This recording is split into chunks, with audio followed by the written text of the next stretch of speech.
बीमार हो?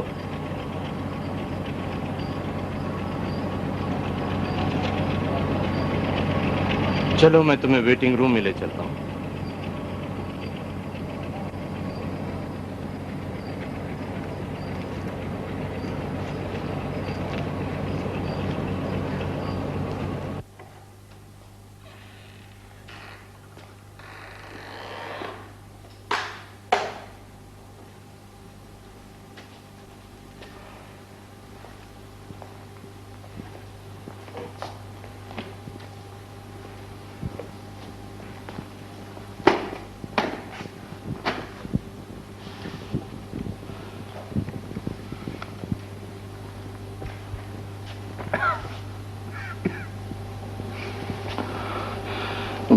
चाय लाऊं?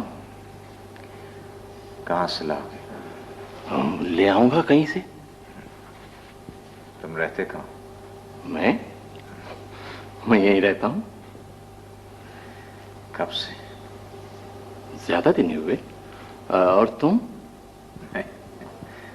मैं तो अभी आया। करते क्या हो?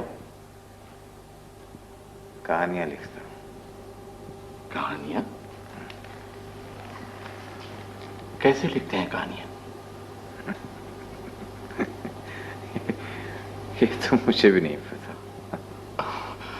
अच्छा खैर, मैं तुम्हारे लिए चाय लेकर आता हूं, फिर बात करें।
ये लो।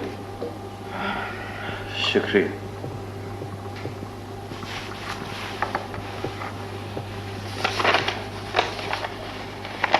ये क्या कर रहे हो? ये मैंने अपनी आखिरी कहानी लिखी है, उसे देख रहा। अच्छा अच्छा। यहाँ स्टेशन पर एक छोटी सी दुकान है किताबों की। उसमें बहुत सी किताबें और रिसाले होते हैं, औरतों की तस्वीरों वाले, जिनों और भूतों की तस्वीरों वाले। उनमें आती हैं तुम्हारी कहानियां? नहीं, मैं वैसी कहानियां नहीं लिखता। फिर कैसी कहानियां लिखते हो? ऐसी। मैं पढ़ नहीं सकता। सुन तो सकते हो ना?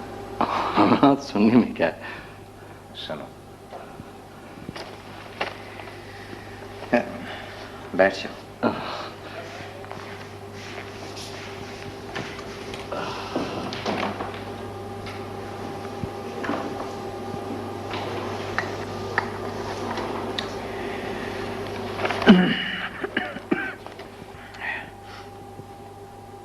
ये मेरी आखिरी कहानी है। मैंने तय किया है कि इस कहानी के बाद और कोई कहानी नहीं लिखूंगा। इस कहानी का हकीकी आगाज कब हुआ ये तो मुझे याद नहीं। मुझे तो सिर्फ इतना याद है कि वो मेरे लड़कपन का एक खुशगवार दिन था और छोटे से हरे भरे कस्बे का गवर्नमेंट हाई स्कूल मेरी और मेरे साथियों की लड़कपन की शरीर और ताज़ा आवाज़ों से भरा हुआ था। वो गुलाबों की तरह खिलती हुई आवाज़ें और तितलियों की तरह उड़ती हुई शरारतें। मेरी भैंस को डंडा क्यों मारा, मेरी भैंस को डंडा क्यों तुम्हारा, सीखता ढीला गिर जाता, मेरी भैंस को डंडा क्यों मारा, मेरी भैंस को डंडा क्यों मारा, मेरी भैंस को डंडा क्यों मारा, सीखता ढीला गिर जाता।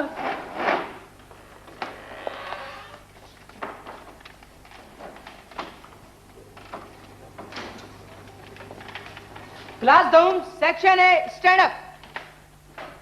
बैठ जाओ बैठ जाओ।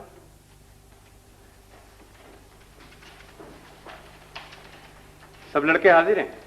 सिर्फ अब्दुल खालिक गैर हाजिर है मास्टर साहब, उसकी दरखास्त आई है, वो बीमार है। ठीक है ठीक है, आज मेरा भी पढ़ाने का मूड नहीं। क्या ख्याल है गपशप न की जाए?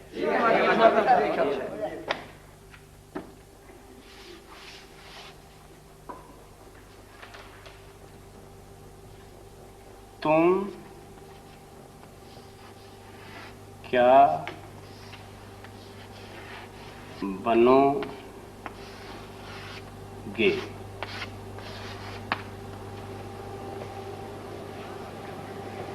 इंसान और हैवान में एक बड़ा फर्क ये है कि हैवान खाने पीने सोने और जागने से आगे बढ़कर अपनी जिंदगी का कोई मकसद तय नहीं कर सकता, इंसान कर सकता है। ठीक? ये साल इस स्कूल में तुम लोगों का आखिरी साल है और तुम लोगों को ये फैसला कर लेना चाहिए कि तुम क्या बनना चाहते हो। पहले तुम बताओ अब्दुल रशीद। मैं इंजीनियर बनूंगा मास्टर साहब। बहुत अच्छी बात है, हमें इंजीनियरों की बहुत जरूरत है, लेकिन इंजीनियर बनकर मुल्क से बाहर मत चले जाना, कितनी मजबूरी क्यों ना हो। कम तनख्वाह पर इस मुल्क में काम करोगे, हम गरीब लोग दुआएं देंगे। और तुम बताओ मोहम्मद रफी। मास्टर साहब मैं फौजी बनूंगा। बहुत बावकार पेश है, बहुत मोहतरम काम है, लेकिन जान देनी पड़ती है। जान दूंगा मास्टर साहब, मैं कोई बुज़दिल हूँ? शाबाश शाबाश। हाँ तुम बताओ कमाल अकमल, तुम क्या बनना चाहते हो? मैं अदीब हूँ मास्टर साहब, और आइंदा भी अदीब ही बनूंगा। क्या कहा तुमने? ग्रामर की कापियां निकालो, मैं चेक करूंगा।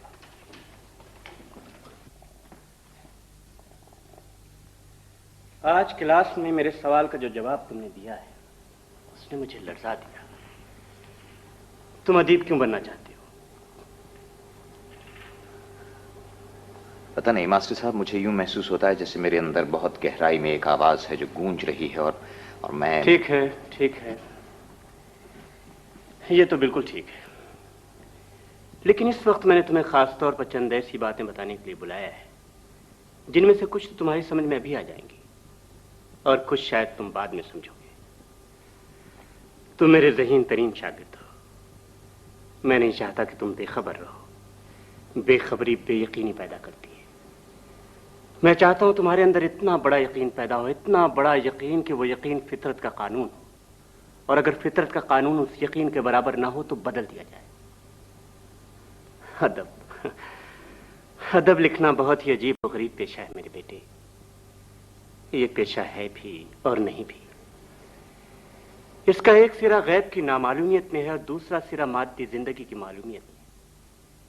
इस पेशे की शक्ल जज्बे जैसी और एहसास जैसी और विजदान जैसी, इसीलिए ये पेशा एक अजीब और गरीब तपस्या मांगता है।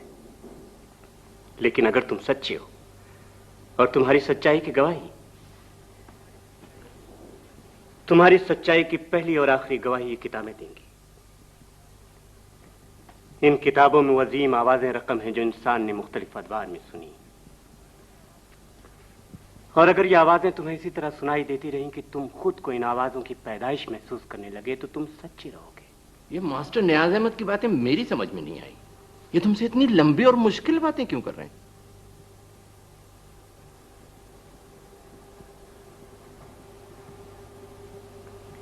बात असल में यह है कि तुम एक आदमी हो देखने में जो बोझ उठाता है और उस बोझ उठाने का मुआवजा लेता है, लेकिन तुम्हारे अंदर भी एक आदमी है जो कभी किसी से मोहब्बत करता है, कभी किसी से नफरत करता है।